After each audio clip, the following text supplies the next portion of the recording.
This is episode number 22 of the Homeowners Show. Whether you're DIY or looking to hire, we're here to help you find the best information and options for you and your home. My name is Kevin Hackett, and here with me is, well, it's just me today. I am all alone. There's no one here. Well, actually, there's a couple of people here, so I can't actually say that, but Craig is abandoned us. He has decided he wants no more of this, and he is done.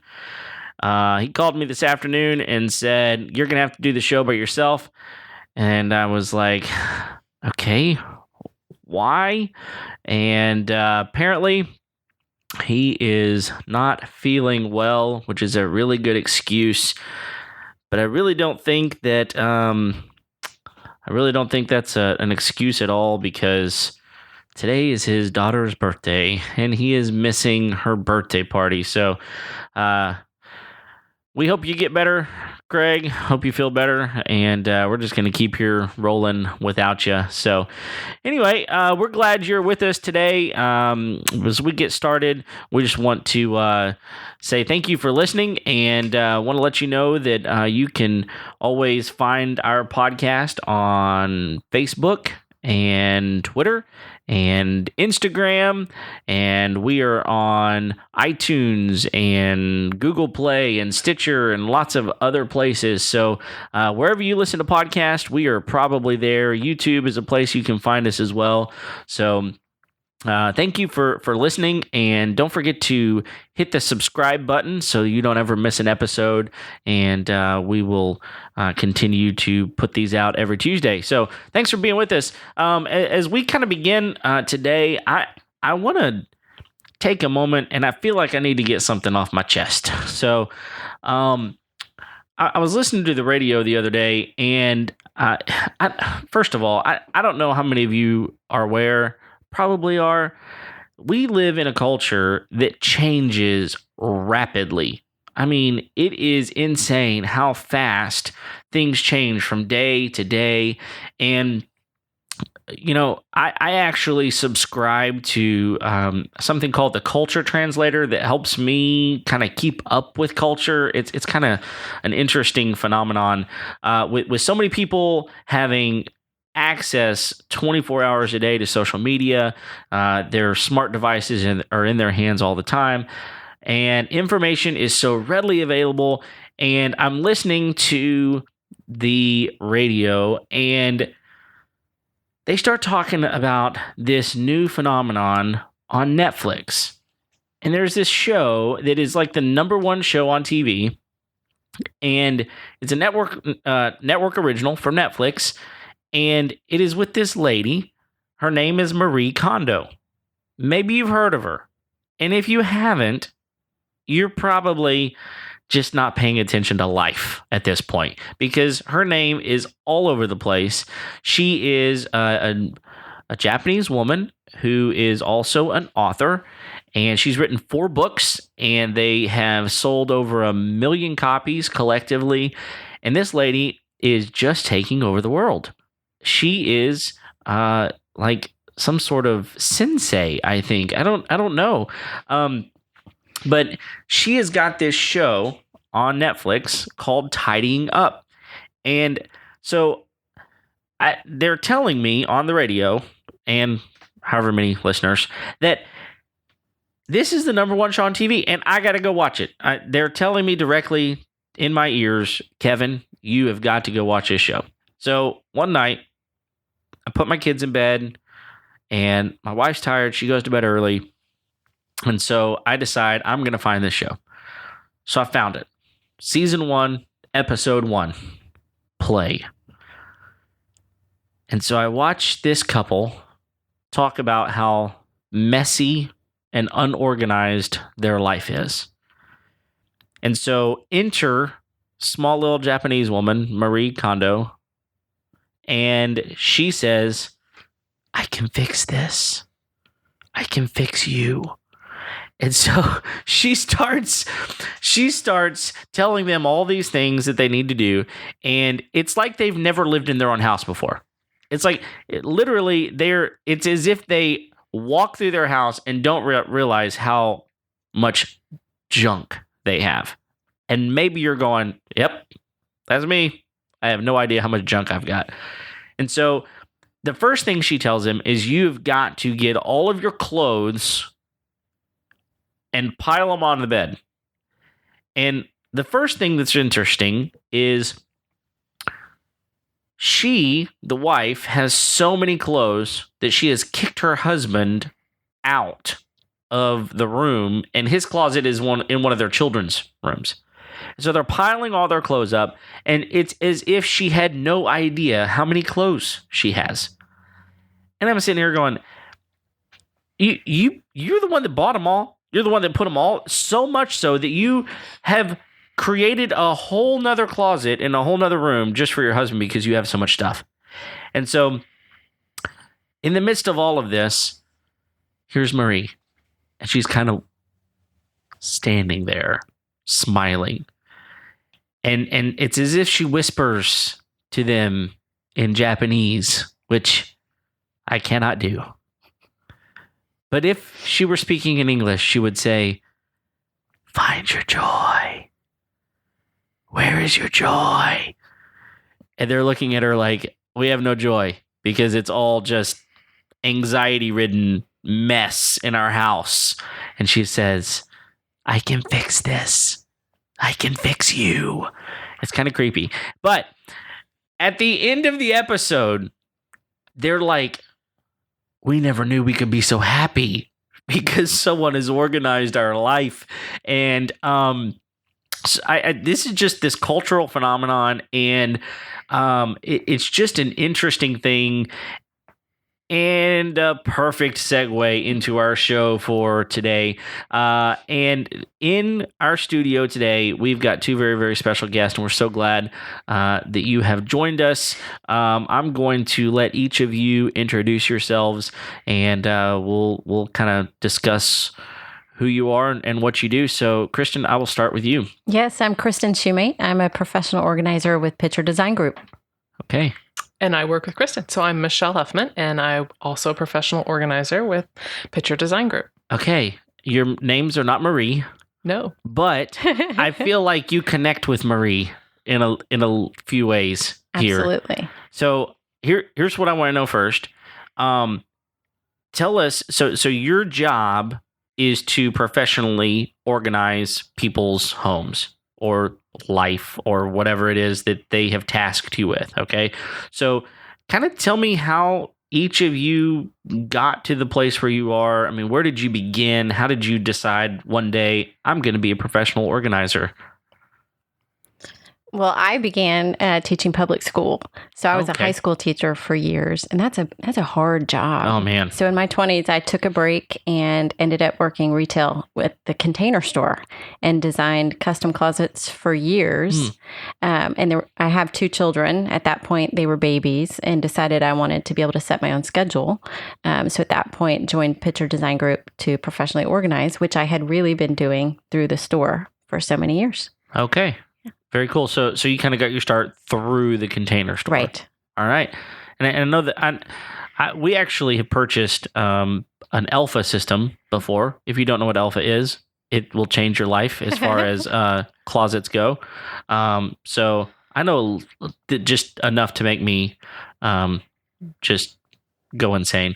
So anyway, Michelle, tell us a little bit about your background. So I also started at the Container Store. So out of college, started working part-time at the Container Store, and very quickly became one of their designers, much like Kristen was. We were designing closets and pantries and garages and all types of different spaces. Worked for the Container Store for many years and loved doing that. But you're sending someone home with a bag of product or a piece of paper with a sketch on it for design or shelving to go tackle themselves. And you don't get that last step of really helping complete the project and see it done and know, gosh, I don't need 6 shelves, I need 7, or I really need now my bins on these shelves so the space works better. So joined Picture Design Group about a year and a half ago, and now I get to see the project all the way start to finish. Come in and see what you have in that closet or in your garage and help come up with that plan for how can we make it function better for you, and then implement it and leave it for you to maintain. Okay. And see them do the happy dance. Yes, we get to see that. So at the end, you're the ones where they're looking at you going, "You saved my life." It is amazing. Yes. We wish it for everybody. It's so amazing. That's great. So, kind of walk me through what that process looks like, because, I think it's unbelievable to me how many people that I know who wish their lives were more organized. And it's funny. We were talking before the show. I'm a pretty organized person in certain areas of my life. And I don't know how much you see that in other people, where they say, okay, this part of my life is super organized, but this part of my life, I just can't even think about it. So let's talk about some specifics for a moment. So I know there's a process to this. So let's say that I have a project that I want you to come organize, and I've hired you to come over. And so I'm a guy. I got my guy space, the garage, but it is a mess, and I need some help kind of controlling the chaos in there. You come over. What does that look like? Yes. So we meet in the garage and talk a lot about, what's bugging you the most, because organized looks different for different people. So we get a clue of what's driving you crazy, what you've already tried to fix it, and what you envision for it. Take lots of notes, pictures, measurements, and then we talk about a date to reveal the plan. And then our homework begins when we leave that consultation. So we come up with an organization plan, kind of an idea of zones of what should go where. If you need a new structure, there's a design for that structure. And then if there are boxes, bins, things that you need on the shelves, we come up with that as well. So you get a full quote of labor, product needed, earliest date that we could start. And we meet at that designated time to reveal the plan to you, because it's important for people to know what it's going to look like when we're done. Mm-hmm. Okay, cool. So at this point, I'm thinking, okay, there's a lot of stuff in my garage, and I've got I have to have all of it. If it wasn't in there, then that would be fine. But it is in there, which means I need it, right? So. Are y'all also consultants going, you probably don't need 45 3/4-inch wrenches? I mean, how do y'all deal with that? Yes, that really comes when it's implementing time. So we're going to take everything out. We're going to basically empty the garage so that we can truly sort what you have and group things together. Because if the extension cords are on 3 different sections of the garage, you don't realize that you have 3 of them and they're all the exact same length. Or the wrenches, like you referred to, if they're all just scattered into different toolboxes in the bottom, random places, you don't know what you have. So the first step really is you've got to get it out and you've got to assess what you have. How many do you have? Do you need them all? Is one of those rusty? Why are we keeping the rusty one? So maybe you still need 2 of them, but the third one can go away. Right. So helping look at that and really assess what needs to be in the garage. What do you really use? What do you really want? And what could you possibly pass on to the next person or let go of? Okay. Yeah. So the next thing that kind of pops into my head as we're talking through this is, I heard you say we take everything out. Like, how involved am I in this process as far as doing the organizing? Is that something that you bring the product in, say, here's the design, here's how it needs to be organized, and I organize it? Or are you fully hands-on? How does that look? It can look different for different people, because some people might say, you know what, I'm going to step back and let you do it, and I'll be available for questions, and we'll pull you in every so often then to answer some questions. But you might say, I want to work alongside you. I want to know where every single thing is in my garage, and I want to help make a decision on it. So you really get to have that choice of how hands-on or hands-off you want to be in the process. Okay. And that We've got clients that love to, they just don't know how. And then we've got those that would prefer that HGTV moment where they can leave and come home and have it done. Okay. Exactly. Yeah, I guess that makes sense. So, how much of this is coaching? Like, do you do any coaching as far as saying because I'm sure that a lot of people get their lives organized and then their habits created it to begin with. And just because you bring in a structure and bins and boxes and drawers and all these sorts of things doesn't necessarily mean a person is going to be organized. So how much of this is coaching on top of all of that? The coaching happens in the design process. Like sometimes it's not getting put back because there was never a place for it to begin with. So zoning to give it a place. And then a lot of that is happening at the declutter phase where we talk about, tell me a little bit about why you have 17 wrenches. Just help me understand. It happens at both phases. And the goal is always that when it's done, we've set this up according to the way you live and the way you need it, that we shouldn't need to return. We do maintenance, but really we do try to design it so that we don't need to return. And most times the clutter exists because we never established a purpose for the space and we never gave those things a place. So it sounds to me like there is quite a bit of coaching that goes in. You say this thing has this sort of place, and because of that, we need to have this sort of container to put that in. And I've found that in my own life with my garage specifically, that if there is a hook for my drill to go on, then it typically finds its way back there eventually, right? But if there was no hook, I'm gonna put it wherever I can find an open spot for it. Is that kind of what you're... And I'll give you a story. We did a closet a few months back, and the client called to say, I went in my perfectly organized closet and I was just going to kick my shoes off on the floor. And then I thought, it stands out. Once you get the reset that you need, it really is kind of hard to mess it up. Yeah. If we've done our due diligence and made sure that it's set up in a way that makes sense for you, it's going to be easy for you to put it away. Yeah, my wife and I were actually dealing with this just a few months ago. We moved into the house that we're in about a year and a half ago. And when you move into a house, you wind up putting things in places because there's an opening. And so specifically with our kitchen, and I would imagine a kitchen is a primary place to do some organizing. And the great thing about a kitchen is a lot of times you don't need lots of extra bins and stuff because there's already the structure in place, I would assume. So we recognized that we had this big massive drawer, and we had a lot of like Pyrex and Corningware and was on the very bottom next to the floor. And this drawer wound up being very difficult to open and close. And up, eye level is where we had all of our Tupperware stuff. And at some point, I told my wife, I said, we made a mistake. Our heavy stuff, like our Pyrex and our pie pans and those sorts of things, should be at eye level, and all of our Tupperware should be down below where it's not so heavy for this drawer to pull in and out. Okay? This is how my brain works. And she said, that makes sense. And I said, okay, we should do that.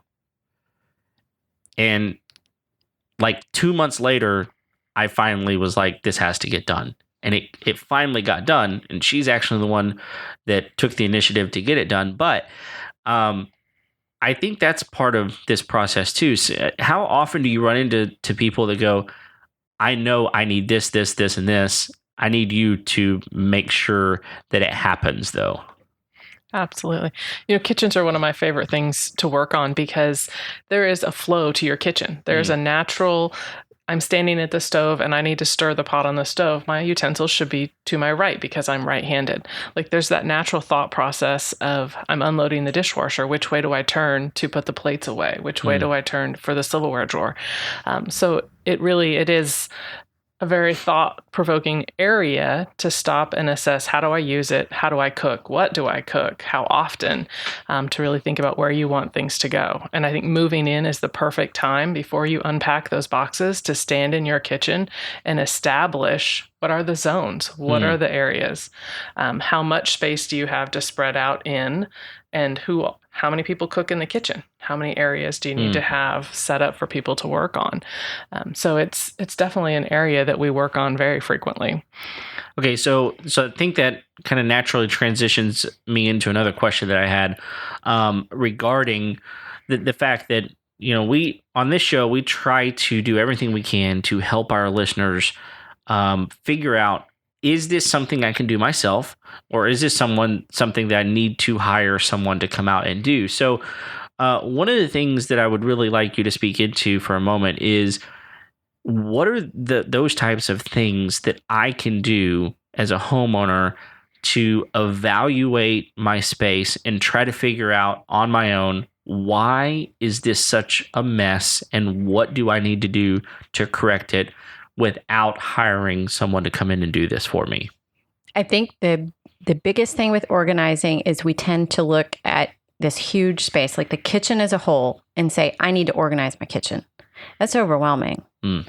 It takes 2 of us 6 hours to work on a kitchen, and that's not including design time. It would take easily 3 weekends for you and your wife to completely do that kitchen. So we say, think simple, think small, something you can do in 20 minutes where you're going to have some success at it. So the junk drawer would be one, to just completely empty, sort, and see what's there. Get out the things that don't belong, and then put away for now. You're going to go through the kitchen as a whole, but one cabinet, one drawer at a time is something that you can do on your own. And eventually you'll work your way through that whole kitchen.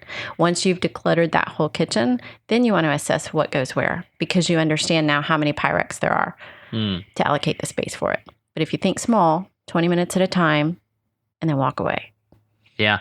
And I would think that a kitchen on some level, I think is probably a place that people have more organized than other places. Even if it's organized poorly, it's probably more organized. You typically stack your plates on top of each other, and all your cups are in that cabinet, for example. But do you find that people, when they start this process, they don't realize how much they actually have, and they go, I had no idea I had 19 complete sets of cups. And how do you coach people through getting rid of some of those things? Because so often there's sentimental value to things. And, I know there's a lot of times whenever, personally for us, we've got 2 small children, but they don't need little baby spoons anymore. But we think, well, we have friends that have babies, so we should probably keep those things. And, 20 years from now, we'll probably think, oh, we might have grandkids someday. So, it's this challenge of, what do I get rid of versus what do I keep? And, why are they still kept in the kitchen and I don't yet have the grandkids? Those sorts of things. What are your thoughts on that? We talk a lot about why people keep things, and there's logic to it. I think just sometimes saying it out loud, people give themselves the permission to let it go. So first, when they see it all together, sometimes they make that move on their own. Like, okay, I just didn't know. So half of that's going away. The second, we keep things because we spent money on them and we feel ashamed that we did. A lot of us came from nothing, and we're worried that one day that day might return. So if I give those things away, I've got the ability to have things now. I don't want to lose that ability.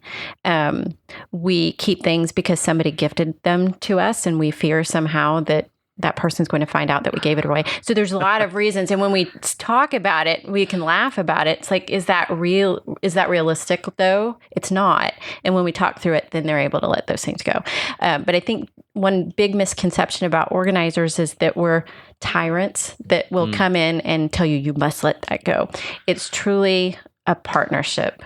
Our clients become friends for years and years and years because we've worked through these very emotional things.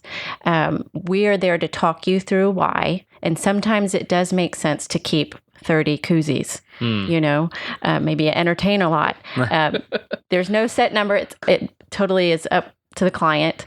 But it's usually a friendly process. Yeah, and I guess on some level, you have to recognize the space that you have. Right. I mean, if you have, for example, 30 koozies and you live in a 1,200 square foot house, the likelihood of you actually having space for 30 koozies is unrealistic, because more than likely you're not entertaining 30 people in your 1,200 square foot house, right? And I kid you not, it was more like 60 oh my koozies. Goodness. Yeah. That's funny. That's funny. And I guess we all have our thing. And we all have the thing that we really don't want to get rid of. One of the things that's funny in our house is we have this box of sheets that have worn out. They're, there's holes in them or, whatever, but they become our fort sheets. These are the sheets that our kids build forts out of, right? Mm-hmm. And so it's funny because some things that I know is clearly junk is stuff that winds up being very valuable at this stage of our life. And so, I guess the thing is figure out a way to separate the stuff that you need into its own spaces. And so, I guess my next question is, where do I find the best stuff for organizing my life? Because I know there's lots of options out there. And the other thing that I found personally, just in my own organization, is that you can spend a whole lot of money and you can spend a little bit of money. And there tends to be a big difference in how much you spend versus what you wind up getting. So what are your suggestions on that? And what is your advice? I think you have to first know how long you plan to keep that item. So is this the bin that's holding the towels or the blankets that you use to build forts? And okay, in 4 or 5 years, we probably won't build forts. So it doesn't have to last a long time. So gosh, I can buy an inexpensive plastic bin or a really inexpensive woven bin that still looks nice and know that when it's starting to feel worn and it's gotten beaten up, you don't feel bad about letting it go because you haven't spent a lot of money on it. But go back to your garage and you're probably going to keep an item in your garage where your tools are for a longer period of time. Well, let's invest in a higher quality product that's going to sit in the garage. And it's also going to be exposed to temperature changes and humidity of our weather. So I think you have to look at where's it going to go? How are you going to use it? And how long do you plan to keep it? Because that'll tell you, gosh, I'm just going to go buy the really cheapest shoebox plastic bin I can find because in 3 years, I don't have crayons in the house anymore and I'm going to get rid of it. Well, that makes sense. And it's just very clear that certain things are made a lot more sturdy than others. And one thing that I found just recently is where we moved from, we had a storage area that was it was air conditioned, and where we moved to, we didn't have that. But we've got some great attic space, and so it does the temperature up there changes quite a bit. But we need to store some clothes because we tend to be bargain shoppers, and so when we find clothes that are a great deal, and maybe they're a size that is 2 years down the road for our kids, it's still worth having those things. And so we found these specific containers that were really expensive, but they've got foam around the edge, and so bugs can't get in there, and it changes your ability to put those things in certain places. But we weighed the value of how much we were spending on that versus one that was literally a quarter of the cost, and figured out that was a better use of our space. Yes. Mm-hmm. So, where do you suggest we find those types of products? And I know you're probably not interested in endorsing anything here, but what do you? I mean, you're welcome to. No one pays us to do this show, so you're welcome to endorse whatever you want to, because and not if you don't want to. So. We are always fans of the Container Store. It's known as the original storage and organization store. Like, if you don't want to waste time driving to multiple places, Container Store is the one-stop shop to see if it exists for any area of the house. A lot of folks are going to Amazon. You can read reviews on things like that. Wayfair is also popular, but somehow with storage and organization, it's helpful to touch and feel it, to see the size, to know the thing is going to fit. Mm-hmm. And so that's typically where we source first. Okay. Yeah. And I would assume a really good tape measure is something to invest in. Yes. I'm just guessing because, one of the things, so my wife and I own a camper, and when you live in tiny spaces, and a camper is just one of those examples of a tiny space, you wind up having to A, choose what you're going to take with you, and B, figure out how whenever you get to that destination, it's not bounced all over the road, all over the place. You open up your cabinets and you have no idea where anything is and everything's broken. And so one of the things I found is finding the right size container can be challenging. And I found myself one day, I'd gone to Home Depot, I had gone to Lowe's, Target, Walmart, Sam's, and back to Home Depot to get the one that I found at the very beginning. Do y'all ever run into that? Are y'all so aware of what your needs are that you can kind of know what works and what doesn't? We have a staple of items that we typically use for kitchens, garages. Okay. I just recently organized an RV. Cool. So if you like to use the tape measure, if you like to think through the math of how to make sure the containers fully fit in that pull-out storage unit of your RV, if you like that, you would be a DIY person. If you don't, that would be one very good reason to call a professional organizer. We know the measures of these things because we use them all the time. So the time it takes to plan that, we can typically at the consult look at the space and know exactly what we're going to use. Yeah, and that's really, really helpful for you to say because at some point, and this is something that we just talked about in our last episode, DIY versus hiring a professional, is what is the break-even point? At what point is it costing me more, whether it's anxiety or whether it's dollars or time? I mean, I traveled a lot of miles between those stores just to go back to the place that I originally traveled. I probably spent 3 hours looking for something, and time is valuable.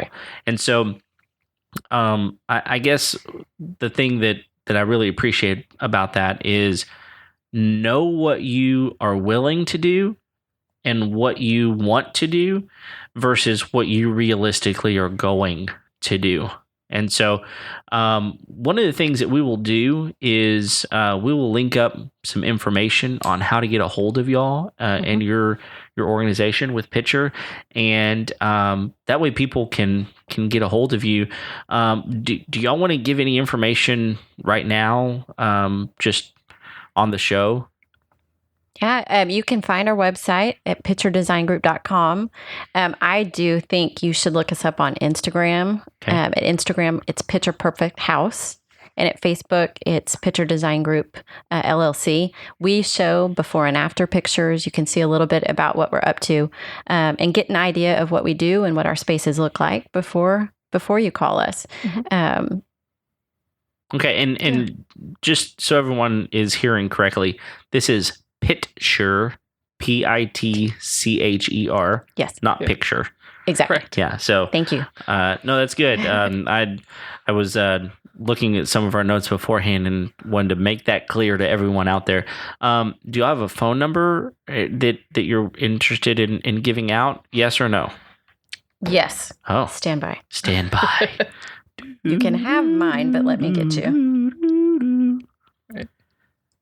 Nobody wants to hear me sing. While I'm looking for this, we typically work with clients over a couple of years.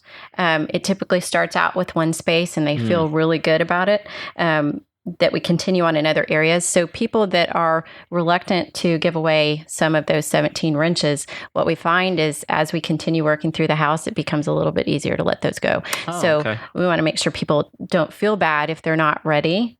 Right. It is a process and people open up to that over time. Okay. Yeah. That makes sense.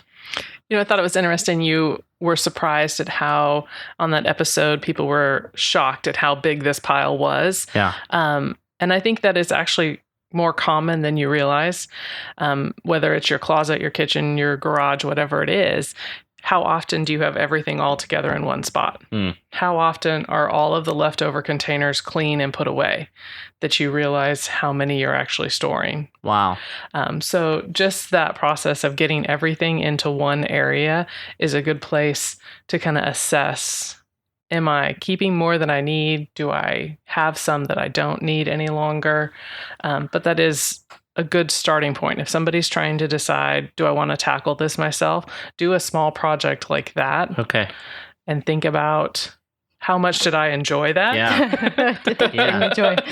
Do you regularly find yourself giving people whole cabinets worth of space that's like unused? Absolutely. And then we immediately talk about what its purpose is. Okay. Yes. And that it's okay that it's not used. Okay. You should have shelves that are empty. Oh, wow. Because something's going to come home. It's going to be holiday time and you've suddenly stocked up and your pantry needs to have room to take on the extra things that you've brought home. Okay. But then after you've cooked all your holiday meals and everything's happened, you should go back to an empty shelf. That's interesting. Most people don't think this way. I think this is a foreign way for people to think. And it's like there are those who are gifted at painting walls. Michelle and I were talking about this, that some people are gifted with that and some people aren't. And that's okay. We meet you where you are.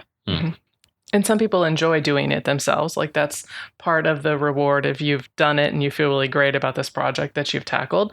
And for other people, I'd rather spend my time doing something I enjoy more. So let me hire somebody to come take care of it for me. Yeah, but so kind of going back to Marie Kondo for a moment, even though she makes me crazy, there's something to what she does and how she does it. There is a rhythm to life. And I think that she very perfectly allows people to fit back into the rhythm that they were created to walk within. And so, as much as I was kind of poking fun at her, find your joy, the last thing you want to do after coming home after a day of work, maybe you've had a long day with your kids, whatever the case may be, is to come into a house that causes anxiety. That really changes people's quality of life. And so, I guess one of the things that I hear from you guys is that doesn't have to be that way, right? So, so great. And did you? Yes, I've got phone number for you, so you'll call us too. And we are doing complimentary consultations for folks that mention the podcast. Great. So give us a ring at 832-819-0024. Okay, great. And we will, like I said, we'll link that up, and also we'll put that information on the consult as well. That's a great deal. Thanks for promoting that and offering that up. So, is there anything else that we haven't talked about that y'all really were hoping to hit on tonight? Well, actually, I want to go along with what you were just saying in Marie Kondo and kind of that rhythm. And I think it's very strategic that what she has her people start with is clothing, because you're not quite as sentimentally attached to the 50 t-shirts you have in your closet. And so to start that process of holding up, here's a pink one, here's a green one, this one has a saying, whatever it is, it's a lot easier to start that thought process of how many do I need to keep and which ones do I want to let go of? Because the hardest thing to start with are the things that you're sentimentally attached to, like sitting down and opening up the cabinet that has all the photographs in it. That's the thing that's going to be hardest to go through. Right. Or to go through your children's things of here's the baby spoons, here's the children's clothing, their favorite toys. Those are hard. And so if you kind of warm yourself up with some of those other projects that you're not quite as emotional about, it will help you when you get to other areas of your house. Oh, that's great advice. You become a better decision maker. Okay. So really it's a learning process for most people. I think the other thing that's kind of cool about this is, most people don't acquire this stuff overnight, but you can organize it overnight almost. Like you can take control of this fairly quickly. The question is, are you willing to pay the price? And I mean that both in what you have to, physically give up and mentally give up, but also, there's a price point. But, Craig and I talk about this often, especially in our final 4 questions that we'll get to here in just a moment, is that quality of life looks like a lot of different things. And at the end of the day, if you look at your life and go, man, I'm not happy, and this one thing would help me be happier, go after that thing. And I'm not necessarily talking about a new truck is going to make me happy, because maybe it will for a while, but eventually that truck's going to get old too. But what are the quality of life types of things, the things that you really hold value in? What are those types of things, and go after it? And honestly, I believe that what y'all are doing is really helping people's quality of life. And so for all of those people out there, thank you for what you do. I think it's a beautiful thing. So anything else that y'all want to mention? I think that the one thing I wanted to mention, I watched the series as well. And the first thing that came up for me was the husband's reaction when he knew that Marie Kondo was coming to their home. In so many words, he said, we can do this ourselves. And she is telling him, I've got the kids, and you can just see the overwhelm. So we see that with our clients. We take every phone call seriously. When someone chooses to reach out to someone to help them in their house, that's a big moment for them. There is a lot of shame associated with paying someone else to tidy their home. Yeah. And there's a lot of reasons why the home is in the state that it's in. It's totally logical reasons. So that we just want people to know ain't no shame in calling someone to help you get your house in order. Well, that's good. So y'all aren't in the shaming business. No. Not at all. Well, that's good. I appreciate that because it is humbling to call someone and say, I cannot do this. I don't care what it is. For you to give up your own self saying, I cannot do this is a humbled place to be. So that's good.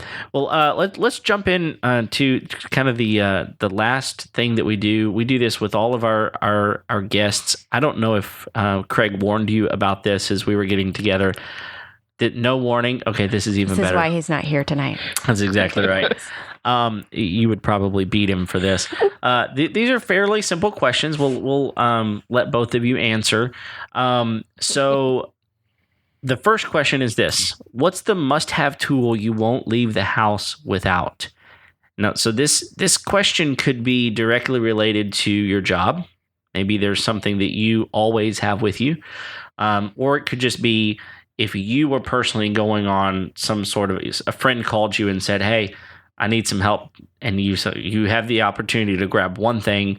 It could be that as well. So, Kristen, we'll start with you. And what's a must-have tool? My laser measure. Dang, I was going to say the same thing. That's exactly what I was thinking. And I have a tiny one now that I can charge in my car. No. Yes. Cool. I haven't seen that. You haven't seen it yet? No.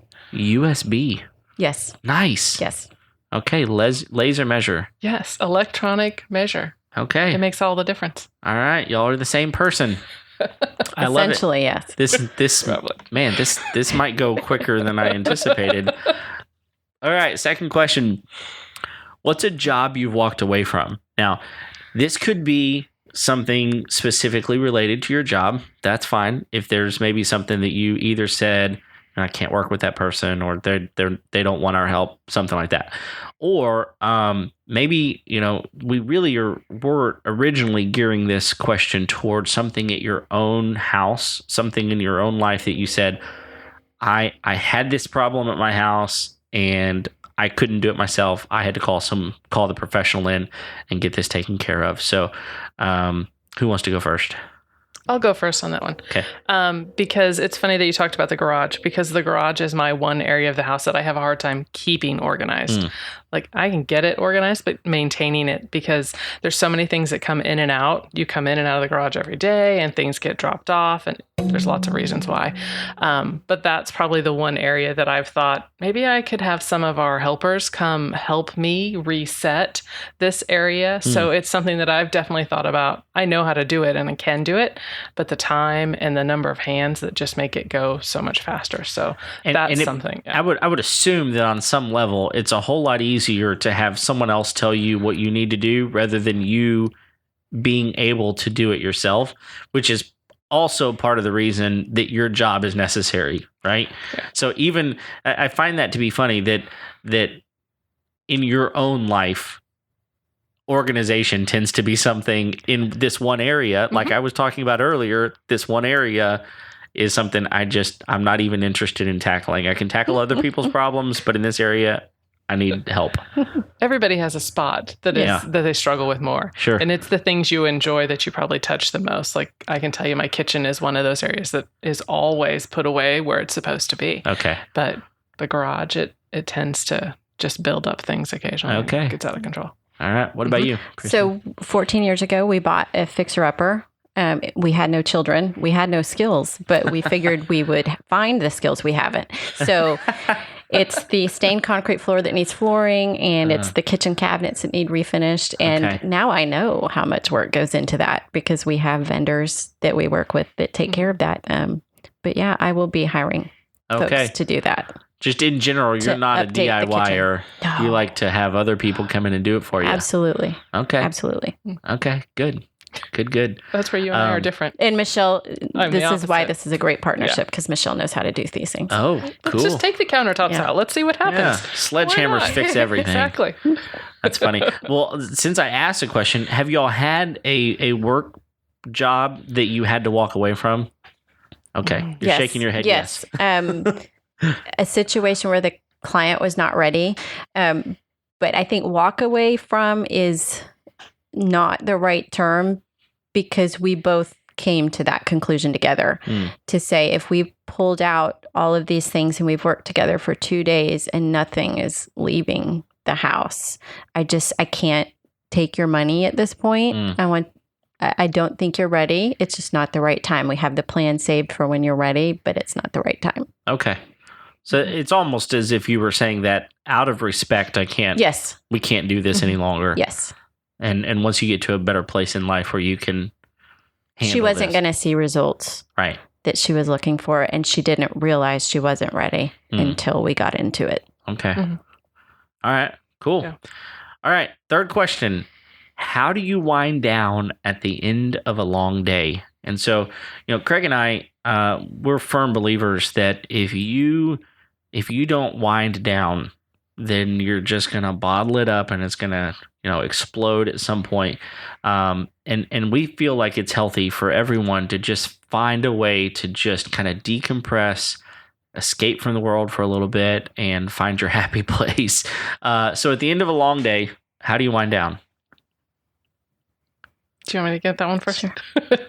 I am usually, that's the point where I want to pull up my iPad and whether it's read a book or look at pictures on Pinterest or think about how I'm going to train my new puppy, weird, things that are not about organizing at all and just that quiet time. Yeah. Okay. Good. I think for me, it's TV. Yeah. Just winding down. Anything that can make me laugh at the end of the day. Yeah. Yeah, I'm with you on that. I'm a TV person myself. We don't watch a ton of TV at my house, but at the end of the day, I just want to close everything else off, turn the TV on, and just let someone else just veg out inside my brain. Yeah, Seinfeld's good for that. Friends is great for that too. Now. Yeah, it's good. All right, last question. You're almost there. Okay. You're rounding third. Here we are, fourth. One of the best pieces of wisdom or advice that you've ever received? What's one of the best pieces of wisdom or advice that you've ever received? I think mine came from my mom. Okay. And it was when I was a little bit older. And she said, ask. People can say no, but it's harder to say no than it is to say yes. So just ask. Ask for what you need. Okay. Just ask. That's good. I like that. Wow. That's kind of a hard question. I probably would have liked to think about that one for a while. Sorry. I blame Craig. We'll let him take the blame for that one. I think it's probably that there's always another day because I like to get a lot of things done and I like to feel that accomplishment. And sometimes you can put a lot on your own plate. So just that point of you can always tackle it another day. Yeah, so very true. Thankful that the sun rises again, right? Exactly. Well, very good. Well, listen, ladies, thank you so much for taking the time to come down here and spend some time with us tonight. I hope you found it valuable. I know our listeners are going to find this valuable. I've found it very valuable as well. So thank you for your time. Thank you for what you do. Like I said, we'll link everything up in the show notes. So that way people know how to get a hold of you. And as always, we're going to be here every Tuesday with a new episode. Thanks for tuning in. Feel free to get on iTunes and leave us a review. And we will see you next time. Bye-bye.